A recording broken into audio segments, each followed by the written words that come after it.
अस्सलाम वालेकुम दोस्तों तव्हांखे ॿुधाईंदा हलूं ग़ुलाम हुसैन ड्रामे जी एपिसोड 40 छाजे लाइ न आई। छा ड्रामो बंदि थी चुको आहे?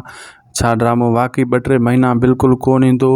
कहिड़ी वजह थी आहे? छा शूटिंग जो मसइलो आहे या कंहिं अदाकार जो जेको आहे टाइम न आहे मिली सघियो, इन जे करे शूटिंग मुतासिर थी आहे?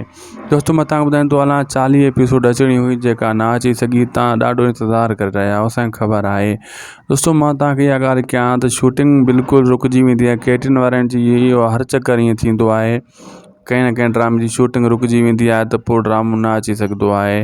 कैटरिंग वारनि जो इहो ग़ुलाम हुसैन ड्रामो पहिरियों बि रुकिजी चुको आहे हिकु अधु चकर, ऐं छाजे करे हुननि जा 3-4 ड्रामा हली रहिया आहिनि, जंहिंमें ग़ुलाम हुसैन आहे, जागीर आहे, गुनाह आहे, हवेली आहे।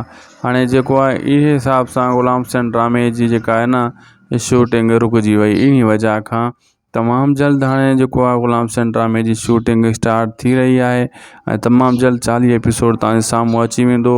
इहो दोस्तों वरी हाणे उन्हनि जो ॿियो ड्रामो बि अची रहियो आहे, हड़ई हिकु जहिड़ा, ऐं इन जे करे जेको आहे 5-6 ड्रामा शूट थी रहिया आहिनि। डायरेक्टरनि जा मसइला आहिनि, कैमरामैन जा मसइला आहिनि, एडिटिंग जा मसइला आहिनि। 5 ड्रामा जो लगातार हली रहिया हुजनि, तव्हां सोचो त पोइ उन में मसइला थींदा न, पोइ शूटिंग जा मसइला थींदा आहिनि। इन जे करे ग़ुलाम हुसैन जी ड्रामे जी एपिसोड 40 न अची सघी आहे। बहरहाल तव्हां टेंशन न वठो, तमामु जल्द ग़ुलाम हुसैन ड्रामे जी एपिसोड 40 बि अची वेंदी ऐं उतां ई ड्रामो स्टार्ट थींदो। बस शूटिंग ऐं एडिटिंग जो जेको मसइलो आहे बस इहो हल थी वञे, तमामु जल्द इहो हल थी वेंदो। टेंशन वठण जी का बि ॻाल्हि नाहे दोस्तों। बहितरीनु सोप सीरियल ख़ाली ड्रामा सीरियल आहे ऐं ग़ुलाम हुसैन माशाअल्लाह मज़ो बि करे वियो हुयो। ऐं वरी कुझु ॾींहंनि खां वठी थोरो डरो हुयो, लेकिन हाणे वरी बंदि थियो त वरी माण्हू अञा रिसर्च कंदा।